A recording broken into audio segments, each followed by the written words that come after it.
Olá a todos, sejam muito bem-vindos a mais uma web aula aqui do nosso Telesaúde Mato Grosso. Estamos felizes com mais uma aula, em parceria junto à Escola de Saúde Pública. A nossa web de hoje é a preparação para o parto e sinais de perigo. Temos aqui hoje como convidada a palestrante Ingrid Letícia. Então, professora, por favor.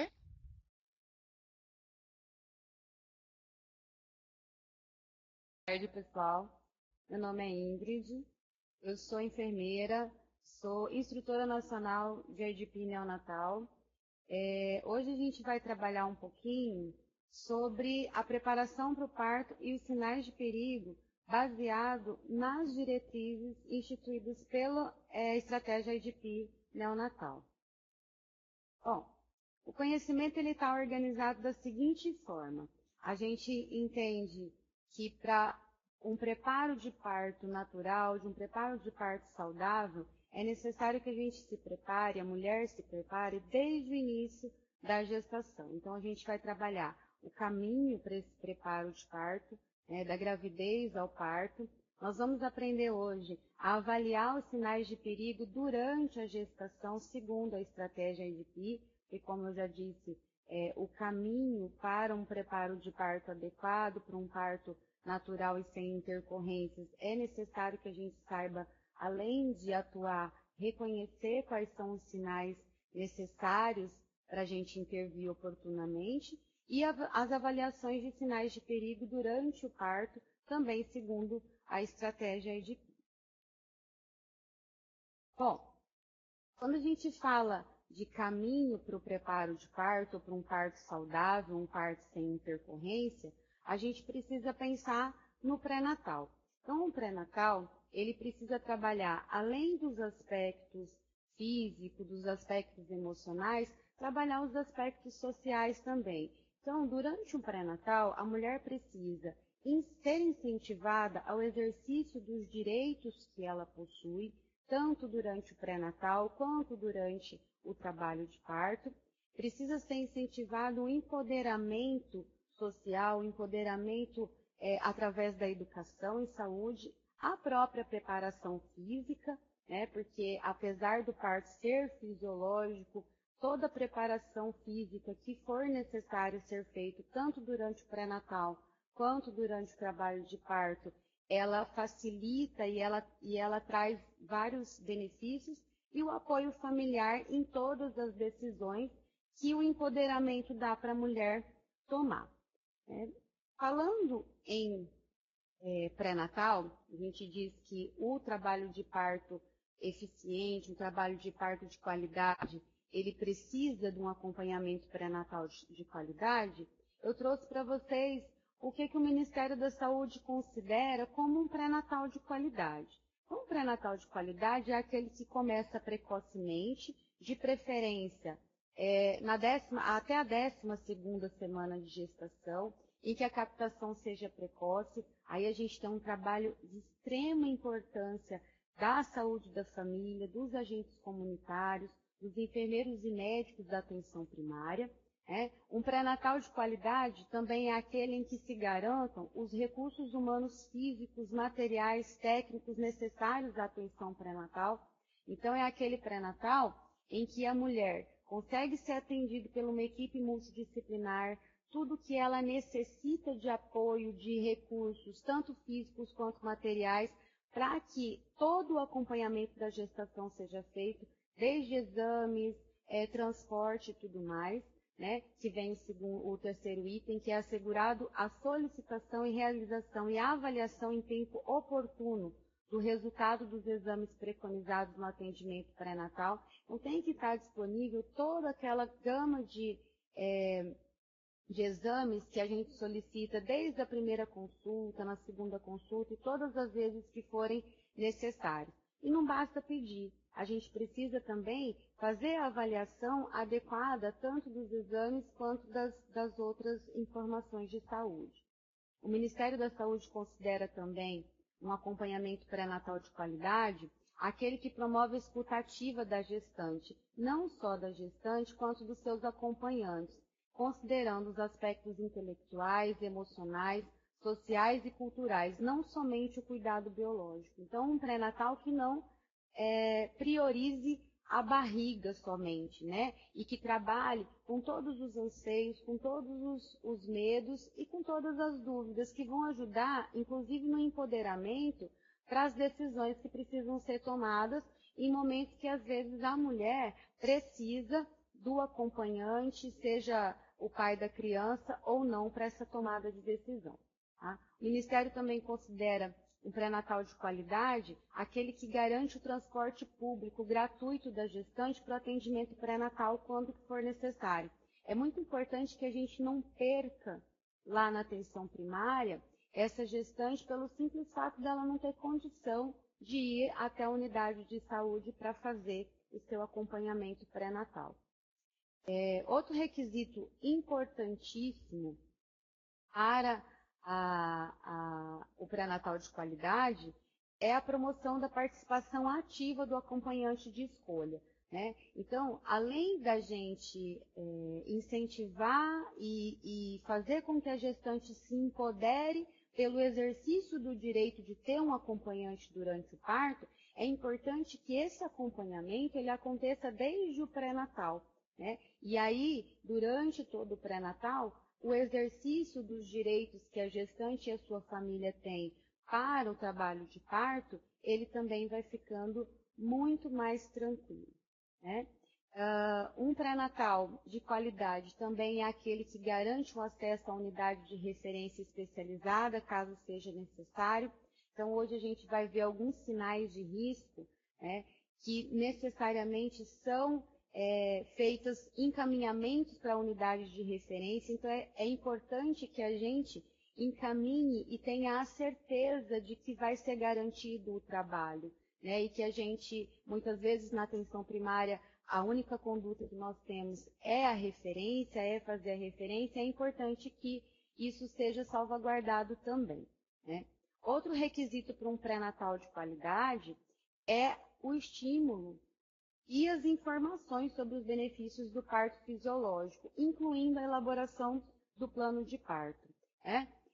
Quando a mulher tem condição de educação para a escolha e para o preparo de parto, todas as situações que vão acontecendo num parto fisiológico, elas são vistas de uma maneira mais tranquila, inclusive a dor. Então, é muito importante que a mulher entenda todos os processos, entenda todos os benefícios e possa escolher da forma com que ela quiser e da forma mais empoderada possível.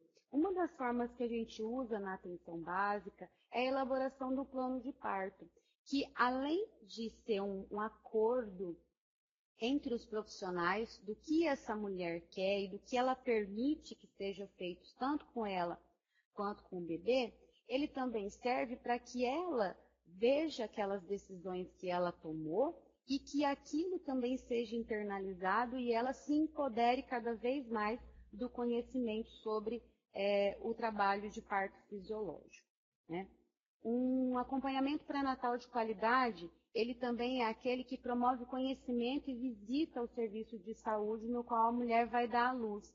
Isso promove uma vinculação muito importante, porque ela chegar num lugar onde ela não conhece, onde ela não tem afinidade nem com nenhum profissional e nem com as próprias instalações, já no momento em que a maior parte das vezes ela está num momento de dor, né, de desconforto e a apreensão pelo momento da hora do parto, ter vínculo facilita muito nesse preparo do parto. Além disso, é importante que um pré-natal de qualidade promova o conhecimento e exercício dos direitos garantidos por lei no período gravídico puerperal.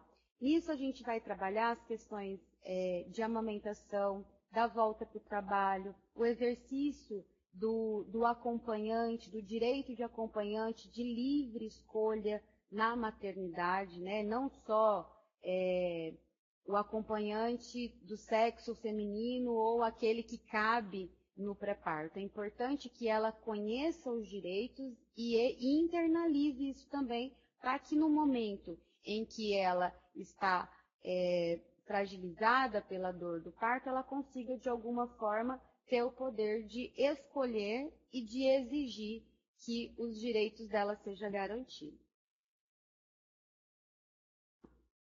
Quando a gente fala de trabalho de preparação para o parto e avaliação dos sinais de perigo, a gente se remete a uma estratégia que tem tido excelentes resultados tanto na mortalidade materna quanto na mortalidade infantil, que é a estratégia IDP, principalmente na questão do componente neonatal.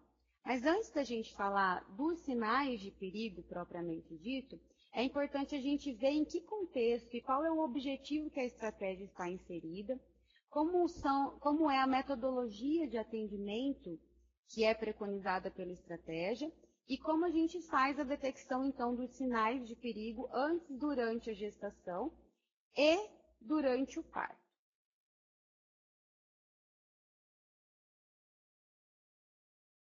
Bom, a estratégia ela foi criada na década de 90, no início da década de 90, e ela foi implementada na maior parte dos países desde 1996. É uma estratégia mundial criada pela Organização Mundial de Saúde e pela Organização Pan-Americana de Saúde, que visava atuar nas doenças prevalentes na infância para reduzir a mortalidade das crianças até 5 anos de idade. Nisso, a gente tinha componentes específicos para crianças de 1 semana a 2 meses e para crianças de 2 meses a 5 anos. Em meados dos anos 2000, percebeu-se, então, que teve uma redução muito grande na mortalidade infantil, porém das crianças acima de 1 ano de idade. E percebeu-se que a estratégia, da forma como ela estava reformulada, ela não tinha grande impacto na mortalidade neonatal, principalmente na mortalidade das crianças até 1 semana de vida. Nesses estudos também foi percebido que a maior parte das crianças não morriam por causas ambientais, as crianças dessa idade, né, de 1 semana, de até 1 semana de vida. Elas morriam por situações que aconteciam normalmente ou antes da gestação, ou durante a gestação, ou até mesmo no parto. Então, os fatores ambientais e os fatores sanitários influenciam muito pouco na mortalidade neonatal. Foi nesse contexto que o componente neonatal da IDP foi criado, então, para resolver os problemas de mortalidade materna e infantil específicos, avaliando os riscos antes da gestação, os riscos na gestação, os riscos no parto e, consequentemente, os atendimentos das crianças de 1 semana a 2 meses de vida. O impacto da estratégia foi muito positivo, né? Reduzindo significativamente a mortalidade materna e a mortalidade infantil a partir da instituição da IDP neonatal.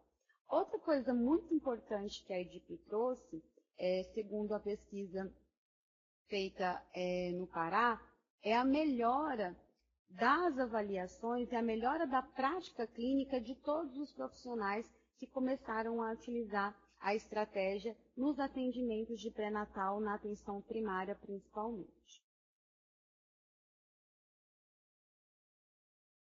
Bom, a estratégia ela tem uma metodologia bastante simples, usa uma quantidade muito pequena de recursos. Na estratégia, é muito mais importante a habilidade clínica, né? O reconhecimento de sinais clínicos simples, para que a gente consiga, com maior facilidade e de maneira mais rápida e oportuna, fazer a atuação. Ok? Então, a estratégia tem o objetivo de detectar casos por meio de sinais clínicos simples. Através desses sinais clínicos simples, quando a gente fala sinais clínicos simples, a gente usa o menor número de sinais para poder classificar. Então, a gente vai trabalhar com história clínica direcionada e exame físico bem direcionado para avaliar os sinais de perigo que eu vou falar daqui a pouquinho. Depois que a gente verifica, então colhe a história, faz o exame físico, direcionado da forma com que a estratégia preconiza, nós vamos fazer a classificação adequada.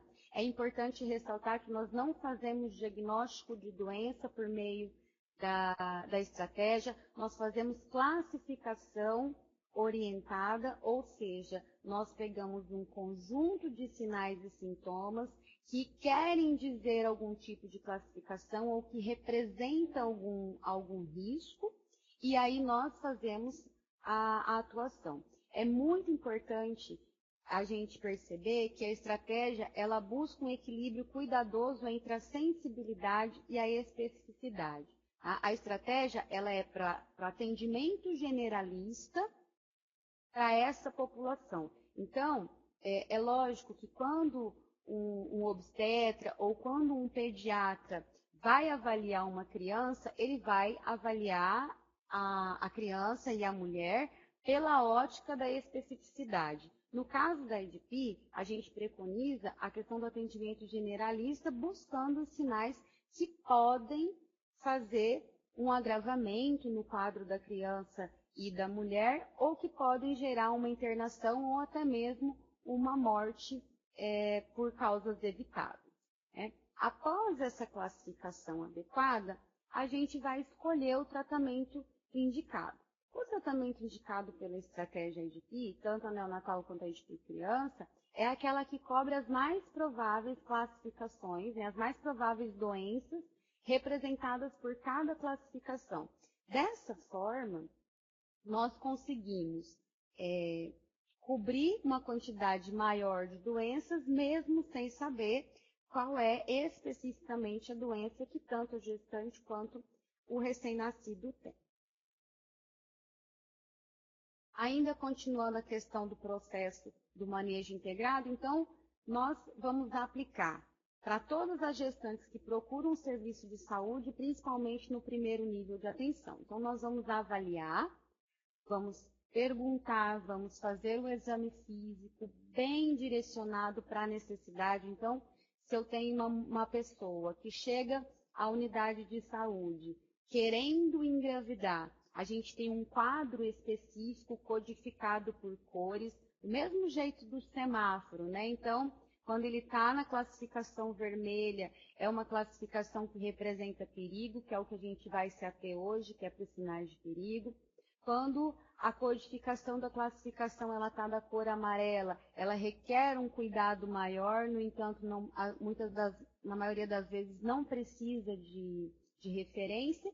E quando a pessoa, a mulher ou a criança é classificada da cor verde, nós temos cuidados de rotina, segmento de pré-natal de baixo risco. Então, depois que a gente faz a avaliação, a gente vai classificar de acordo com os sinais que nós achamos. Após essa classificação, nós temos dois caminhos a seguir em relação à conduta. A conduta que é da vermelha, que a gente vai referir urgentemente, e a conduta aplicada para amarela e verde, que não é necessário fazer a referência para os serviços secundários ou terciários de saúde. Quando a nossa classificação ela não requer referência urgente, nós vamos identificar o tratamento, de acordo com as classificações, então nós vamos tratar tudo que for necessário. Depois que a gente identifica o tratamento, é importante a gente ressaltar que a identificação do tratamento, ela envolve o melhor tratamento naquele momento para aquela pessoa. Por que a gente sempre faz esse adendo quando a gente vai falar do tratamento do EDP? Porque ele tem uma série de tratamentos que muitas vezes não tem disponível na unidade, então tem vários tipos de tratamento que nós podemos escolher dentro do protocolo, E aí a gente escolhe aquele que, além de estar disponível, aquele que seja melhor para a mulher fazer ou para a criança, e é aquele que vai ser feito, porque o tratamento que resolve é aquele que é feito, Depois que a gente faz a identificação do tratamento adequado, então a gente já fez tudo que precisava, a gente já sabe todas as informações para identificar o tratamento, nós vamos tratar. De preferência, fazer as primeiras vezes do tratamento na unidade de saúde, que serve tanto para mostrar, para ensinar e para educar como o tratamento ele deve ser seguido, quanto para a gente perceber também as dificuldades que a pessoa apresenta em seguir as condutas e as orientações que nós fizemos. Depois do tratamento, nós vamos para a parte de aconselhamento, que entram todas as questões relacionadas à educação em saúde. É nesse momento que a gente empodera a mulher, é nesse momento que a gente ajuda nos anseios, ajuda em todas aquelas questões relacionadas tanto ao tratamento quanto às próprias situações fisiológicas que envolvem a gestação. E aí depois a gente acompanha. Quando a gente fala de atenção primária, é muito tranquilo a gente pensar nessa consulta de retorno, porque a gente devolve a pessoa para casa, ela faz o tratamento e no momento oportuno ela traz o retorno para a gente da melhora ou não do quadro com que ela chegou para a gente inicialmente. Agora, quando a classificação ela exige uma referência urgente, nós também precisamos identificar o tratamento urgente que ela precisa. Então, além da referência, a gente precisa fazer o tratamento prévio. Nos cursos de IDP, eu gosto de brincar que a gente não manda ir com Deus, A gente não fala vai com Deus, não. A gente vai identificar e nós vamos fazer o transporte, tanto da mulher quanto da criança, da melhor maneira possível, para que a referência seja a conduta mais adequada. E que essa referência também receba o paciente, a mulher, de preferência, de forma adequada. Administrar o tratamento, então, antes de referir, a gente nunca vai mandar ninguém desestabilizado, então, muitas vezes é melhor a gente estabilizar ali na unidade básica ou na unidade que se tem, e aí, posteriormente, fazer a referência. Tá?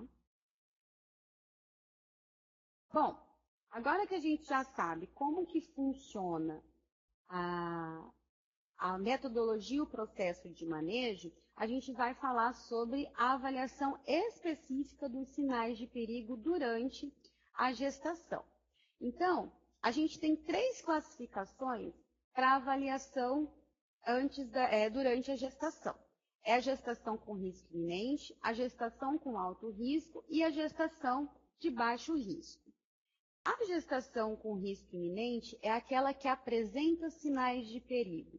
Então, segundo a estratégia IDP, qualquer mulher que durante a gestação, em qualquer momento do pré-natal, em qualquer atendimento, ela apresente um desses sinais de risco. Então, o primeiro sinal de risco que a gente avalia é o trabalho de parto em curso com menos de 37 semanas.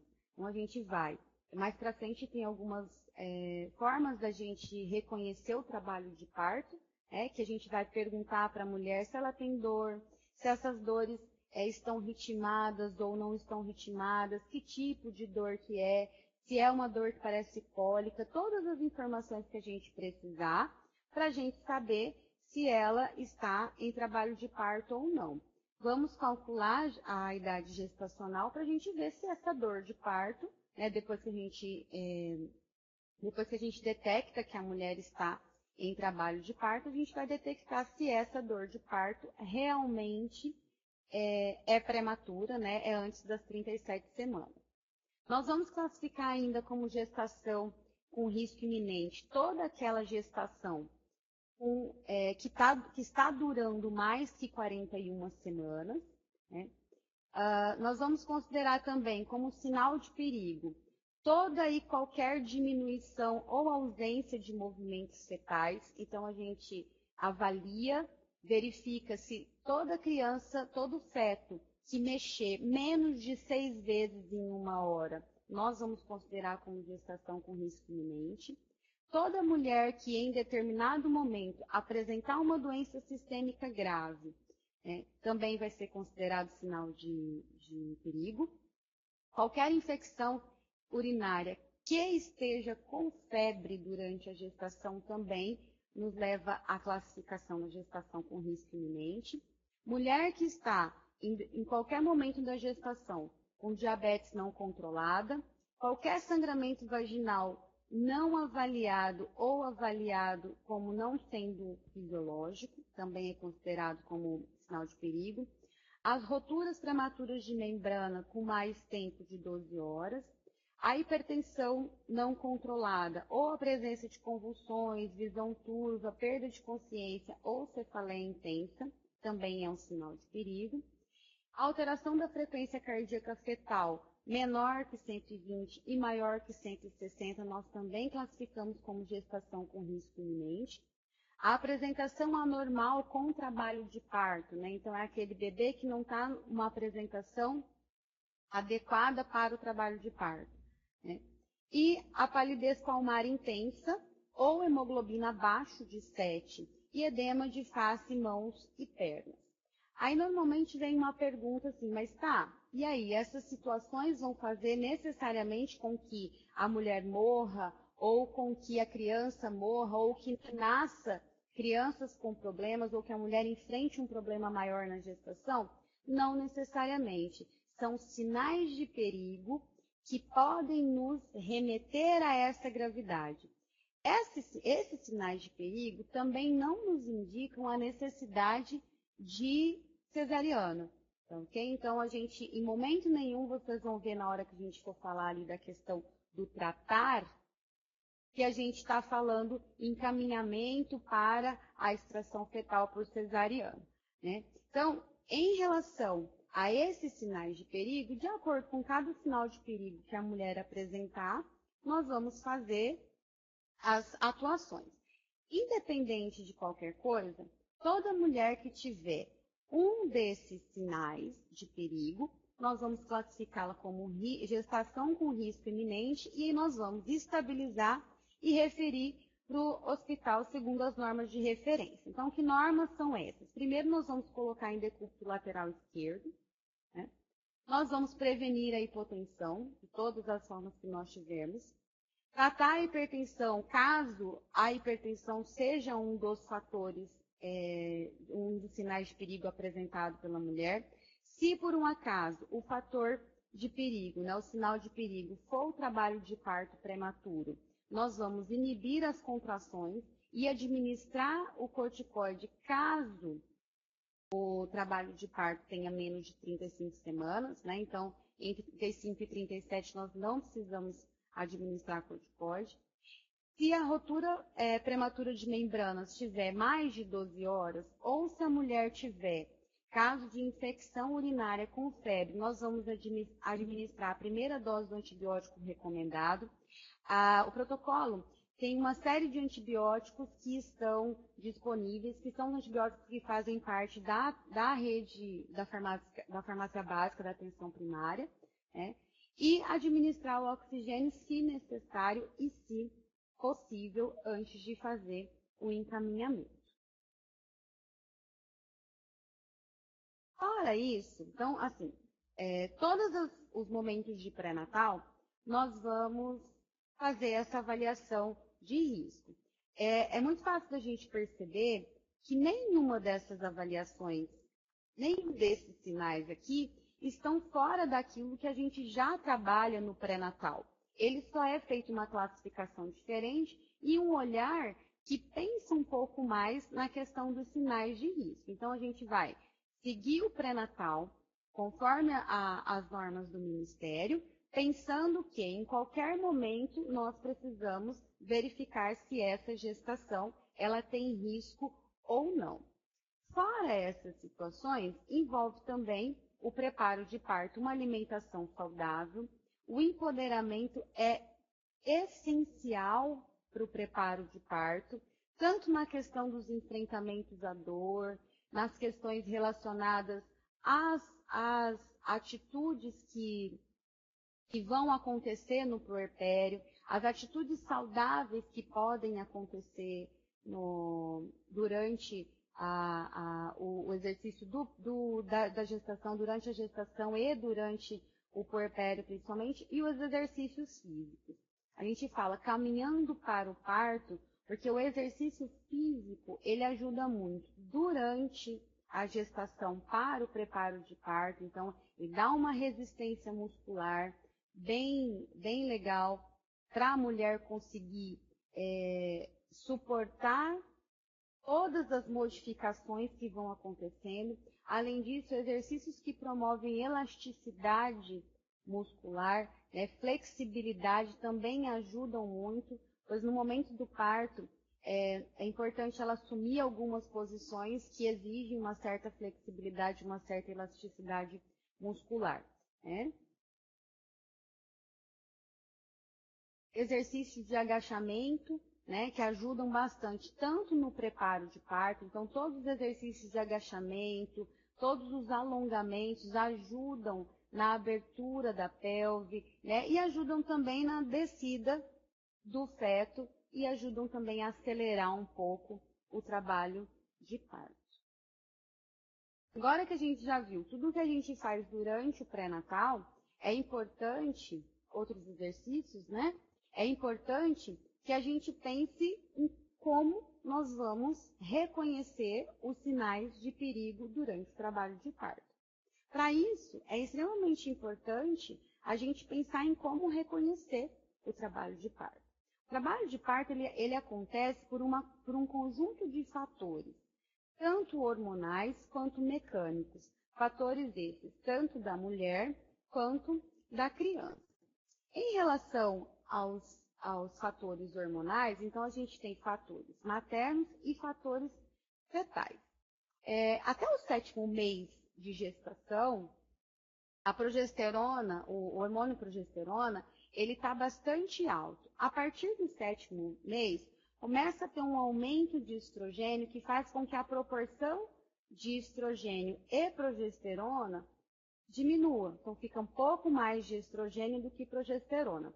Como a progesterona, ela diminui toda a contratilidade muscular pela captação de íons de cálcio, com a sua redução, na realidade não é que ela reduz, né, aumenta o estrogênio, com essa diferença de proporção, os íons de cálcio, eles deixam de ser capturados e assim aumentam a contratilidade muscular. Além disso, a hipófise, ela começa a fazer a produção de ocitocina, na realidade os músculos envolvidos no trabalho de parto, eles aumentam fisiologicamente a quantidade de receptores de ocitocina, o que faz com que a ocitocina atue como estimulador de contração, né? Além dos fatores hormonais maternos, nós temos os fatores hormonais fetais. A maturidade fetal faz com que a hipófise fetal comece a liberar uma quantidade maior de ocitocina, que no líquido amniótico, que em contato com esse útero que está com uma quantidade maior de receptores, ele vai também promover estímulo de contração.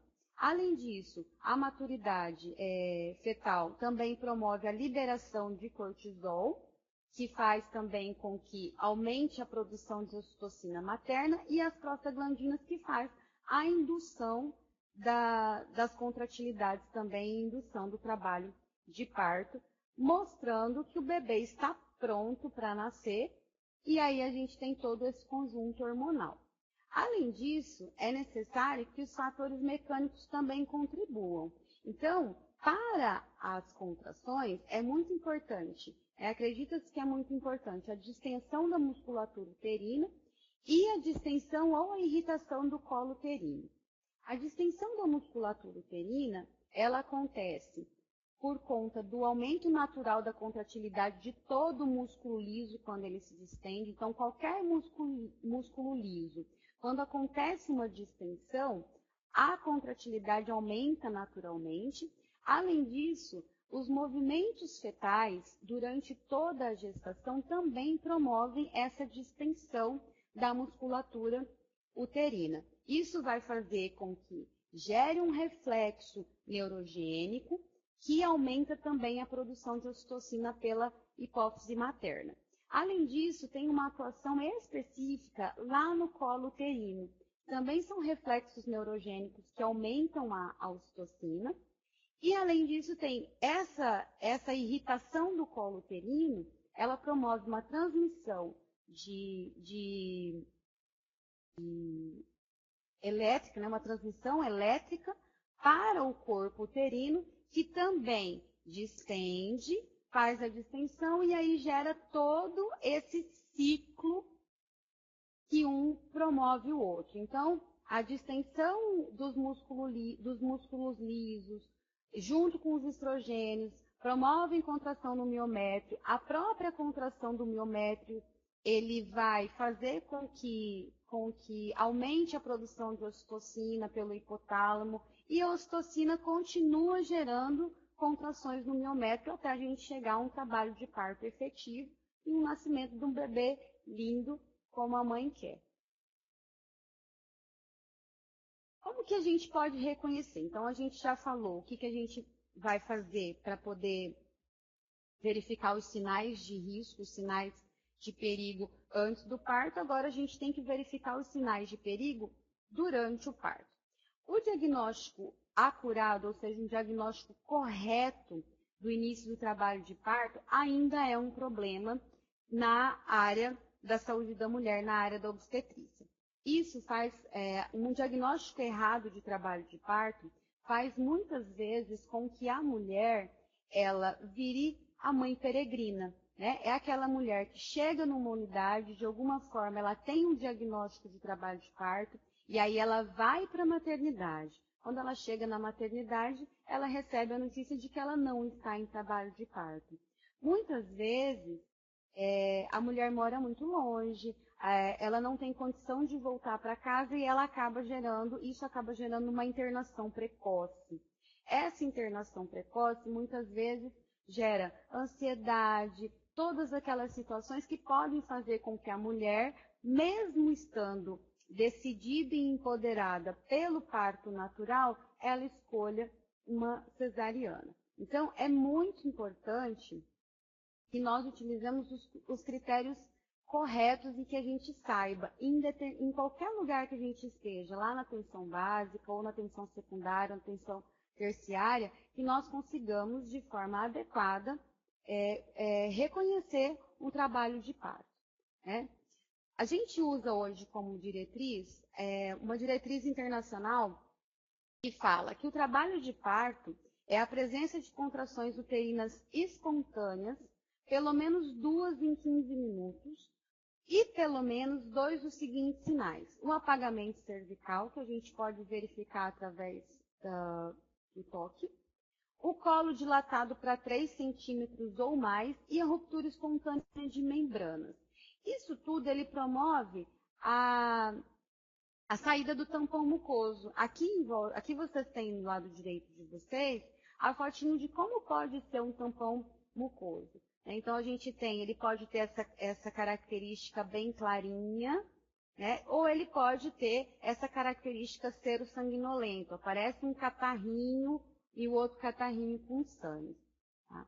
Diante dessa situação, a gente pode dizer que nós temos o trabalho de parto. Agora, independente de onde a gente vai ter, nós vamos verificar se esse trabalho de parto em curso, ele está com sinais de perigo ou não. E aí nós vamos fazer a classificação da mesma forma que o processo de manejo dos casos preconiza. Então, nós vamos verificar se o trabalho de parto em curso ele é menor de 37 semanas. Se ele for menor de 37 semanas, nós vamos classificá-lo como parto com risco iminente. Volto a dizer que parto com risco iminente não significa vamos mandar para a cesárea.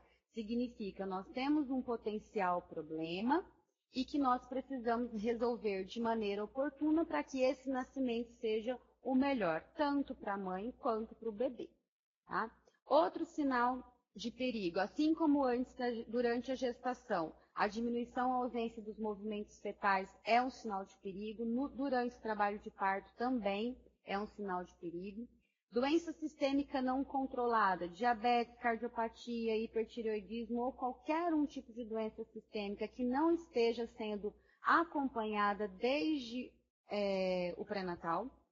A hipertensão arterial não controlada ou presença de convulsões, visão borrada, perda de consciência ou dor de cabeça forte também é um sinal de perigo para parto com risco iminente, as hemorragias vaginais que não foram consideradas fisiológicas também risco iminente para parto, toda rotura prematura de membrana de maior que 12 horas e ou febre também é classificação parto com risco iminente. Todo feto, durante a avaliação, nós tivermos diminuição de batimentos fetais a menos de 120 ou aumento de batimentos fetais a mais de 160 também é considerado fator de risco, um sinal de perigo. Palidez palmar intensa ou hemoglobina menor que 7, apresentação anormal com o trabalho de parto, lembrando que a apresentação pélvica ela não é apresentação anormal, é importante a gente falar. Presença de líquido amniótico meconial, desde que tenha, não significa também que o bebê está em sofrimento, mas a gente tem que pensar que alguma coisa pode ter acontecido, apesar de a maior parte das vezes a presença de mecônio no líquido amniótico ela é sinal de maturidade fetal, mas ele também, como tem chance de ter sofrimento fetal, a gente pensa em risco iminente. Tá? Mulheres com RH negativo isoimunizadas, é importante que, caso a gente não tenha essa informação, a gente trate sempre como isoimunizada. Edema de face, mãos e pernas, e 3 contrações de 45 segundos em 10 minutos, sem nenhuma modificação cervical num período de 2 horas. Não significa também que essa mulher não tenha dilatação, significa que ela ainda não conseguiu chegar naquilo que é preconizado e nós precisamos de uma avaliação específica para a próxima conduta, ok? Em relação ao tratamento específico diante desses sinais de perigo, sinal de perigo, a gente sempre vai mandar para a referência, tá? Ou o hospital, ou a referência que vocês tiverem. Mandar para o hospital sempre, em decúbito lateral esquerdo, prevenindo a hipotensão, tratar a hipertensão caso seja necessário, vamos tratar a hemorragia segundo os protocolos do Ministério da Saúde. Se a mulher está em trabalho de parto prematuro, da mesma forma lá durante a gestação, nós vamos inibir as contrações e administrar corticoide para induzir a maturação pulmonar, caso seja menor que 35 semanas. Se a rotura prematura de membranas for maior que 12 horas e a mulher tiver com febre, ou se ela tiver apenas com febre, mas ainda não ter sido detectada a rotura prematura de membranas, nós vamos administrar a primeira dose do antibiótico recomendado. Se necessário e oportuno, nós também vamos fazer a administração do oxigênio.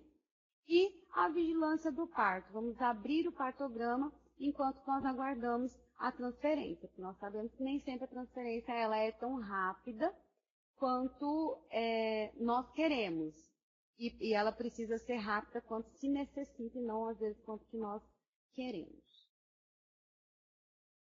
Bom, é importante falar também as questões relacionadas às fases. Muitas das vezes, nós avaliamos o risco, passa por tudo aquilo, a gente não tem um trabalho de parto com risco iminente, e aí a gente vai atuar e a gente tem que reconhecer em que fase o parto está passando. Como a gente está trabalhando com a preparação para o parto, a gente não vai se estender na assistência nos períodos, mas é importante saber como nós reconhecemos os 4 períodos do trabalho de parto. Então, o primeiro período, que é normalmente aquele que a gente detecta na atenção básica, é aquela dilatação do colo do útero de até 10 centímetros por meio de contrações rítmicas e dolorosas. O primeiro período ele é dividido em fase latente e fase ativa. Normalmente é na fase latente que nós recebemos lá na atenção básica essas mulheres para a gente verificar se ela está em trabalho de parto ou não. O segundo período é o período expulsivo, que ele se inicia com a dilatação total e termina com a expulsão do feto. Então, nessa hora que ocorrem os pulsos maternos, é o momento em que a mulher sente é o momento em que a mulher sente a necessidade de empurrar, né? O terceiro período, que a gente chama de secundamento ou dectadura, é onde ocorre o desprendimento da placenta e das membranas, que a gente deve deixar que ele seja o mais natural possível. O período de Greenberg, ele ocorre na primeira hora pós-parto, objetiva a parada do sangramento genital. Então, é o momento onde há a formação do globo de segurança de Pinard, onde tem uma contração drástica do útero, e essa contração faz com que diminua o sangramento e aí não haja hemorragia. Então, por exemplo, o útero atônico é uma das principais causas de hemorragia pós-parto. Essas são as referências que eu utilizei, né? Esse aqui é o meu contato. Tem até um outro e-mail que eu acho que depois a gente pode mandar. Esses são os telefones do meu local de trabalho e o meu telefone. E eu estou à disposição para qualquer dúvida. Bom, pessoal, então nós estamos abrindo as perguntas, né? Eu gostaria de já registrar a pergunta do Ademar. O Ademar, Ingrid, ele é aqui de Cuiabá e ele faz a seguinte indagação: como trabalhar com as gestantes o medo da dor em casos de parto normal? Bom, o medo da dor, ele é uma das principais coisas que a gente trabalha quando a gente está fazendo o pré-natal. A primeira coisa que a gente precisa trabalhar é a questão da superestimação e da subestimação da dor. A gente trabalha muito com as experiências de outras mulheres, trabalhando com relatos de parto e trabalhando com as questões não só de alívio de dor, mas também com as questões sociais relacionadas à dor. Então, uma mulher, por exemplo, que teve uma mãe, ou que tem em casa, ou que teve uma primeira experiência de parto muito dolorosa, ela pode provavelmente transferir isso para uma próxima gestação, ou se foi da mãe, trabalhar isso na gestação dela. Nós apresentamos para ela todas as oportunidades e todas as possibilidades de redução da dor. Além disso, nós trabalhamos com a questão de que a dor ela é essencial. A mulher, é através da dor que a mulher sente a necessidade de empurrar e ela assume posições que fazem com que ela mude conforme a dor. Nós trabalhamos metodologia de relaxamento já durante a gestação, então a gente ensina ela a questão de respiração, todas as questões relacionadas a exercícios, sentar na bola, tudo que a gente pode fazer para amenizar e relaxar. Além disso, nós trabalhamos com a questão de substituição do estímulo doloroso por um estímulo bom, né? Então, muitas vezes a dor, ela está muito mais relacionada ao que ela representa do que ela realmente é. Tanto a gente tem casos de mulheres que subestimam a dor, quanto tem mulheres que superestimam a dor. É tão comum a mulher estar tão preparada para uma dor insuportável durante o trabalho de parto, que às vezes ela sequer percebe que ela está em trabalho de parto, porque ela não está esperando aquela dorzinha. E aí, às vezes, a gente recebe mulher com 8 centímetros de dilatação, 9 centímetros de dilatação, que a gente não consegue nem saber até como que ela chegou naquela situação no posto de saúde, ou a gente chegou na casa dela. Tá? Espero ter respondido. Nossa segunda questão, então, é a da Mônica. Ela é do escritório de Diamantino e ela faz a seguinte questão: a hiperemese gravídica não entra na avaliação de risco? Sim, ela entra na avaliação de risco. E aí, muito importante a sua pergunta, porque a gente precisa diferenciar sinais de perigo e sinais de risco. A hiperêmese gravídica, ela entra como sinal de risco. O sinal de risco é aquele sinal clínico ou aquela situação que faz com que a mulher possa ter algum problema que pode ser e que deve ser resolvido, que vai trazer algum incômodo. Já o sinal de perigo é aquele que pode trazer problema grave, sendo um dos responsáveis pela mortalidade materna ou pela mortalidade infantil. Tá? Então, não significa que nós não vamos avaliar. É que a aula de hoje a gente estava trabalhando sinais de perigo. A hiperêmese gravídica, segundo a IDP, ela entra como uma avaliação dos sinais de risco. Uma mulher que apresenta hiperêmese ou que já apresentou hiperêmese gravídica em outra gestação, ela é classificada como gestação com risco. Tá? Ok. A Marilene é do Escritório Regional de Saúde de Sinop e ela quer saber como você vê a atuação das doulas no apoio à mulher grávida. Olha, não é só porque eu sou doula, não, né? Vou puxar a sardinha pro prato da gente, mas eu acho assim, essencial. Né? A doula, por mais que às vezes ela pareça uma acompanhante, ela não é uma acompanhante. Então, a gente tem, inclusive, uma série de estudos científicos que nos mostram que a presença das doulas nas maternidades diminui a taxa de cesárea, diminui o número de intervenções. Então, uma doula, durante o trabalho de parto, antes do trabalho de parto, ela evita internações precoces. Então, como eu disse lá, aquela mulher peregrina, quando ela tem a doula, essa peregrinação, ela acontece, na maior parte das vezes, de forma consciente, ou ela não acontece. Né? Porque o que a gente faz? A gente verifica o trabalho de parto e a gente ajuda para que essa mulher fique o tempo mais confortável possível na sua casa, para que ela já chegue à maternidade num processo de trabalho de parto mais rápido, então ela já chega mais adiantada para o trabalho de parto. Isso diminui o uso de ocitocina, diminui o uso de episiotomias, além de reduzir a taxa de cesariana por pedido pela mulher não aguentar. Agora uma dúvida. Toda grávida tem direito a ter uma doula durante o trabalho de parto? E se o acompanhante pode ser qualquer pessoa escolhida pela gestante? Ainda toda grávida não tem direito.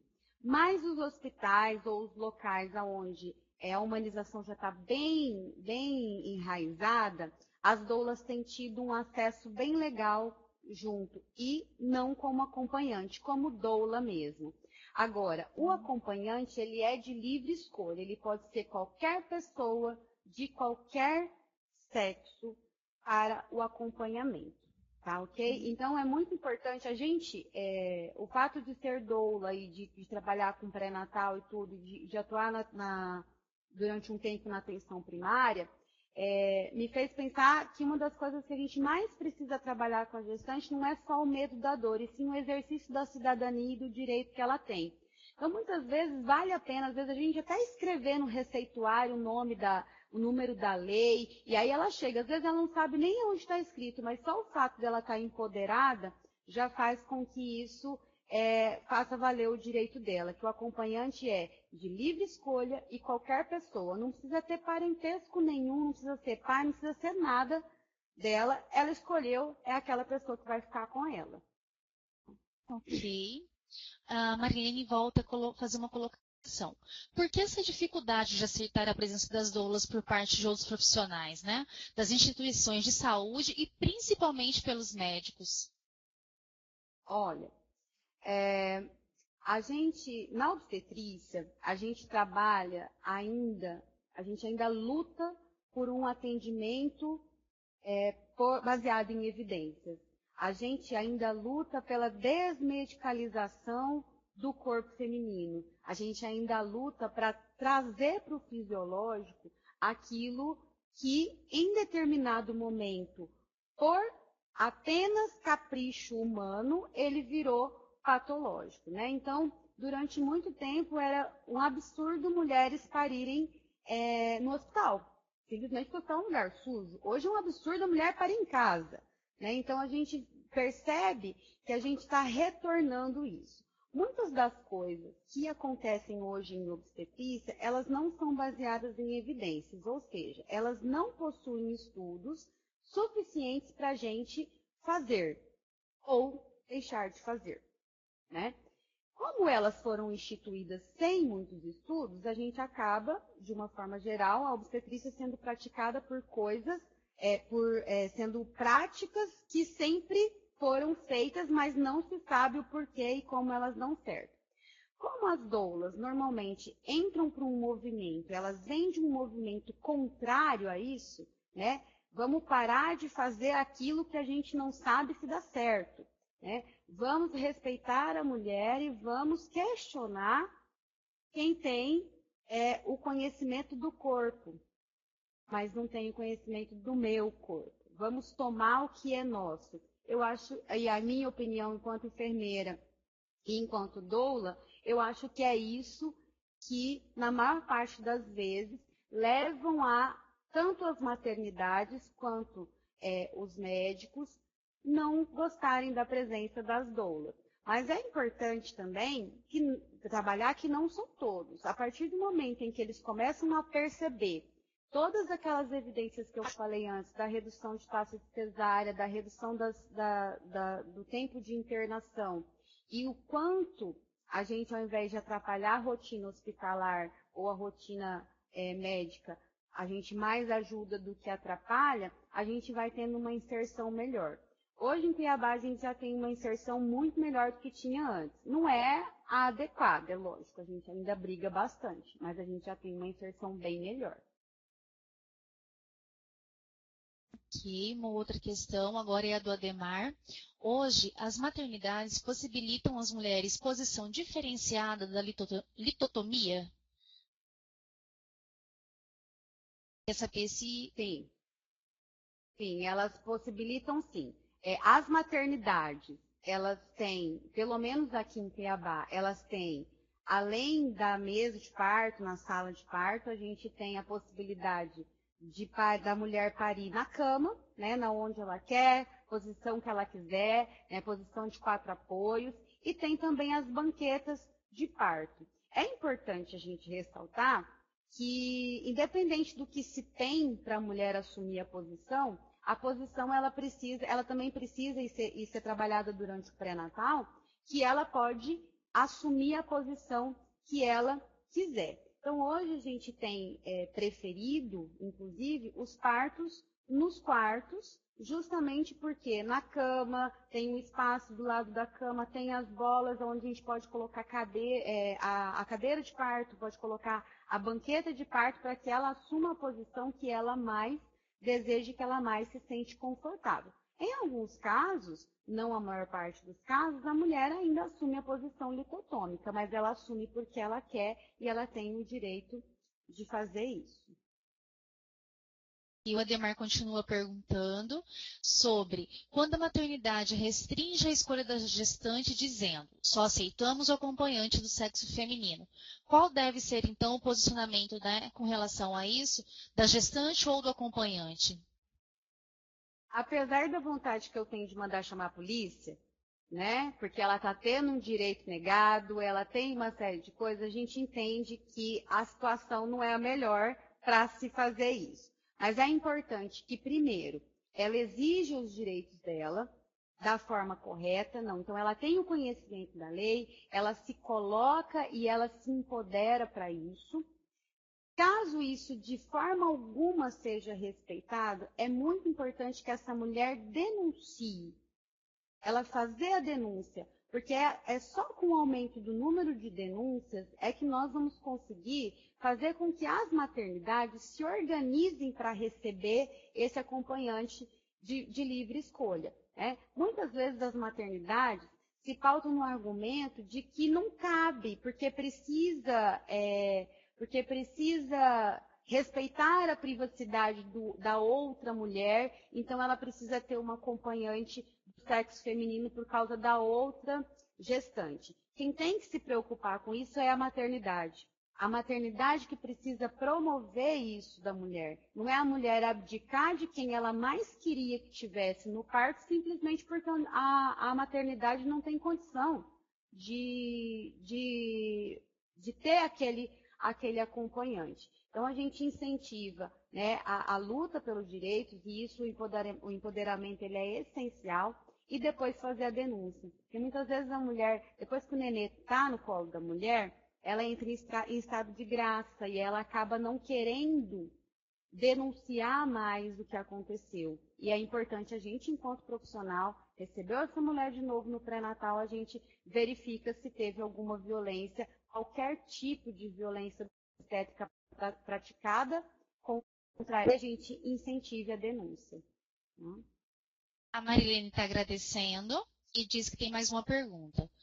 Ela faz uma colocação antes disso. Sou doula também, mas a presença do acompanhante ainda é barrado na porta dos hospitais, mesmo sendo um direito adquirido há mais de 10 anos. Como melhorar o sistema burocrático, mecanicista e materialista? Olha, a gente tem uma luta muito grande, mas eu acredito muito na educação e no empoderamento para quem é isso, né? A gente brigar pelo direito dos outros, a gente até briga. E a gente que é profissional, que a gente é militante e tudo mais, a gente briga pelo nosso e pelo dos outros juntos. Mas quando a gente junta as pessoas que realmente vão ser favorecidas, a gente ganha um pouco mais de força. Eu acredito que a chave para tudo é educação e mostrar as evidências das vantagens, né? Se somente dizer que é um direito não funciona, a gente tem 1 zilhão de estudos, que ainda são poucos, na minha opinião, que demonstram toda a importância de se ter um acompanhante e uma doula durante o trabalho de parto. E não são benefícios apenas para a gestante e para a mulher, são benefícios para o sistema de saúde também, porque ele acaba utilizando muito menos recursos pela conta de muito menos intervenções, que a presença tanto do acompanhante quanto da doula faz com que diminuam as intervenções. Os profissionais do Hospital Municipal de Aripuanã estão colocando o seguinte: nessa questão, eu pergunto quando a unidade hospitalar não dispõe de espaço físico adequado. Somos um hospital de pequeno porte e essa é a nossa realidade. Colocamos todos juntos? Então, né? Essa é uma pergunta bastante difícil, porque ela envolve serviço de saúde de uma forma geral. O importante é que seja demonstrado aos gestores a necessidade de cumprimento disso, a necessidade de melhorar os espaços físicos para que isso não aconteça, né? Ou, agora é minha opinião, mudar o atendimento e não atender. Eu entendo que Aripuanã é longe, né? Eu entendo que mandar para um lugar de referência para um parto normal apenas pela conta do acompanhante é complicado, mas talvez trabalhar com os gestores que não têm condição de atender e unir isso com as denúncias, a gente consiga, a longo prazo, conseguir resolver isso. Agora, o colocar todos juntos, aí é uma situação bastante complicada, né? O Ademar vem com outro questionamento. A questão do contato pele a pele e a amamentação na primeira hora pós-parto, hoje é uma prática frequente? Ela é. É preconizado que a amamentação, contato pele a pele na primeira hora do pós-parto, ela é essencial, tanto para a criação de vínculo, quanto para a criação de memória afetiva e memória da amamentação. A gente fala que esses primeiros 30 minutos, principalmente, é o que define também a questão da descida do leite. Isso é extremamente importante. Hoje, as práticas humanizadas, elas já preconizam que os primeiros cuidados com a criança não precisam ser feitos longe da mãe. Eles podem ser feitos junto com a mãe, inclusive com o cordão umbilical ainda ligado, né? Então, um dos cuidados que a gente tem, por exemplo, é o campeamento tardio do cordão. E isso pode ser feito com o bebê no colo, mamando, né? O bebê mamando também ajuda na contração uterina para a formação melhor do globo de segurança de Pinar. E isso tem sido uma prática, pelo menos aqui nas maternidades de Cuiabá, isso tem sido uma prática frequente. Tá? A gente não tem mais que brigar para pegar o neném e colocar no colo da mãe logo que nasce. Professora Ingrid, a Lindalva, né, de Sinop e o Ademar aqui de Cuiabá colocam que a lei é de 2005, né, e que já se passaram aí 10 anos, né? Então, quando é que essa prática vai mudar? Quando é que essa estrutura toda vai mudar, né? Eu espero que muito em breve. Apesar, assim, hoje nós temos uma desproporção entre a época das leis e a militância. Né? Em 2005, a gente tem uma série de leis que foram criadas e que hoje, quando a gente pensa em militar e a gente pensa nesse resgate de tudo que a gente, todas as pessoas que a gente arrebanhou, a gente pensa que a gente tinha uma quantidade muito menor de pessoas que entendiam e que defendiam as práticas humanizadas do que na época que as leis foram criadas. Hoje a gente já não está mais num momento somente de criação de leis. Nós estamos num momento de fazer valer os nossos direitos. Uma das coisas que eu, pessoalmente, atribuo a essa falta de interesse é falta de denúncia também. É muito comum, eu já tive acompanhamento de mulheres que sofreram determinados tipos de violência obstétrica e que foram resolvidos. A questão do acompanhante mesmo, já há algum tempo, e que o acompanhante entrou e tudo mais, e que eles desistiram da denúncia pelo fato de ele ter conseguido acompanhar, depois de muita briga. Né? Então, fazer entender que a violência obstétrica não está somente no ato de não deixar completamente, mas no ato de, em qualquer momento, impedir o acompanhante ou qualquer outro tipo de violência, faz com que as leis, né, aquela coisa no Brasil, a lei que pega e a lei que não pega, né? Então, faz com que algumas leis não peguem. Em relação especificamente a essas questões, tanto do acompanhante quanto das violências, é muito importante que as pessoas aprendam a reconhecer. Muitas das violências, muitas das coisas que são violências, muitas vezes não são consideradas violências. O puxo dirigido, por exemplo, você falar para a mulher a hora dela fazer força, segundo a Organização Mundial de Saúde, é violência obstétrica. A gente nunca viu uma denúncia sobre isso. Eu estou denunciando na ouvidoria porque alguém mandou fazer força na hora que eu não queria. Né? Então, é importante que a gente incentive, a gente enquanto profissional de saúde e a gente enquanto mulher e cidadã também. A Lindalva volta a fazer um questionamento. A reabilitação nos hospitais para parto de alto risco deve levar em conta a lei do acompanhante? Deve, sempre que possível. Né? Então, muitas vezes, a presença do acompanhante, ela pode, em determinado momento, não ser adequada nas questões relacionadas ao alto risco. Da mesma forma com que atendimentos de parada precisam ser tecnicamente o melhor possível e a presença de pessoas não preparadas tecnicamente para viver aquele momento pode atrapalhar, a gente também entende na questão do alto risco. Mas é importante a gente salientar que quando a gente fala de parto de alto risco, não significa aquele parto que não possa ter acompanhante. Então, vou dar um exemplo de uma mulher que tem uma gravidez classificada como parto com risco iminente, que tem uma pré-eclâmpsia e que pode perfeitamente ter um parto normal, sendo sulfatada, fazendo todos os controles, né, para que não aconteça nenhum agravamento. O fato de ser alto risco não impede o acompanhante. Tá? Então, a gente precisa avaliar as situações nos momentos oportunos. Então, tem momento que é oportuno e é fundamental a presença do acompanhante, e tem momentos que, às vezes, até o próprio acompanhante ele prefere se retirar diante de alguma situação inesperada no parto de alto risco.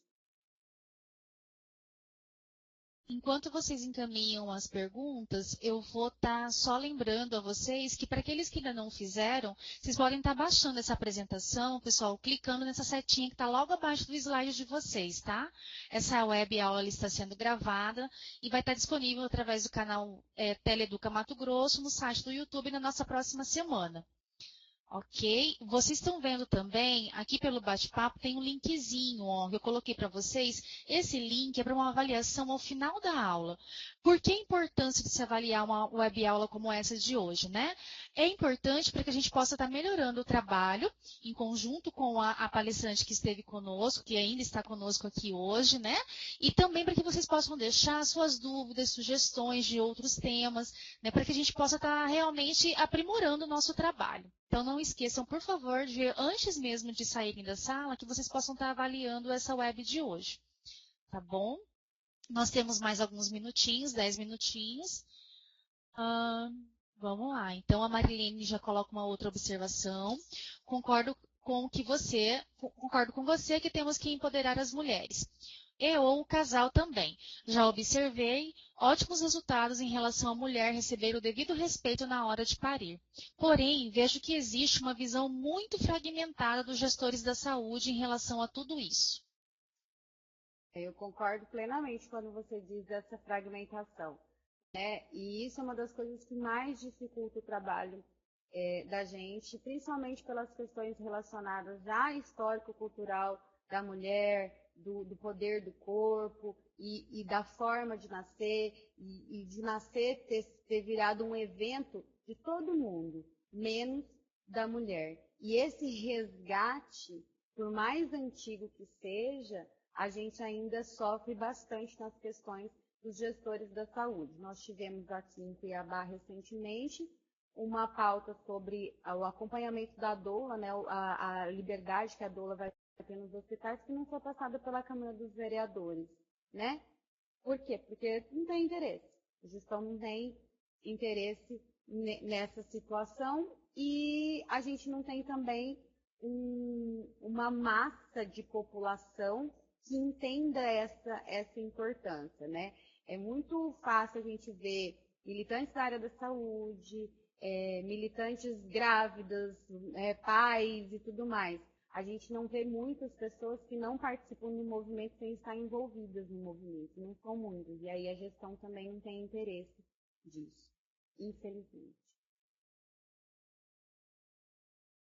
Lindalva, só para responder o que você está colocando, né, sobre o erro no download das webs do dia 3 e 6, elas já estão disponíveis no YouTube, ok? Marilene está agradecendo. O Ademar volta a colocar. Hoje em Cuiabá, o trabalho das enfermeiras obstétricas tem ocorrido no tocante aos partos? Tem sim, tem sim. A gente tem em Cuiabá nos hospitais, né? Existem em Cuiabá também equipes de parto domiciliar também, ainda são equipes particulares, mas em relação aos hospitais públicos, o Santa Helena tem enfermeira obstétrica que tem feito, sim, os trabalhos de parto, acompanhado os trabalhos de parto. Ok. Nós temos mais alguns minutinhos. Se vocês quiserem ainda estar encaminhando as perguntas, vamos aguardar um pouquinho.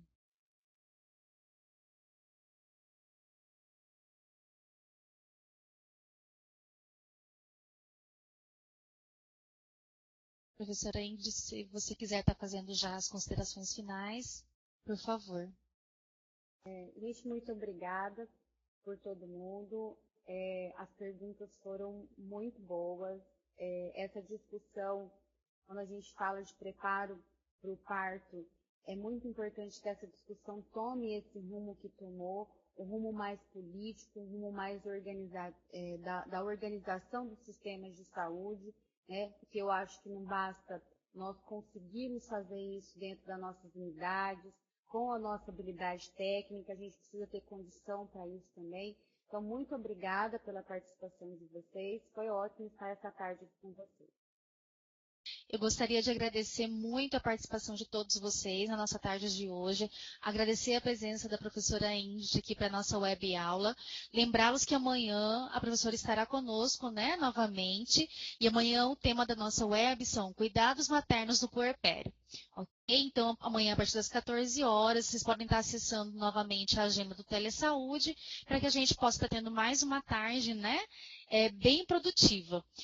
Quero deixar, então, ainda a sala aberta, estou dando como encerrada a web de hoje, para que vocês possam estar fazendo novamente, né, ou para quem ainda não fez, a avaliação da nossa web aula. Muito obrigado, tenham a todos uma ótima tarde.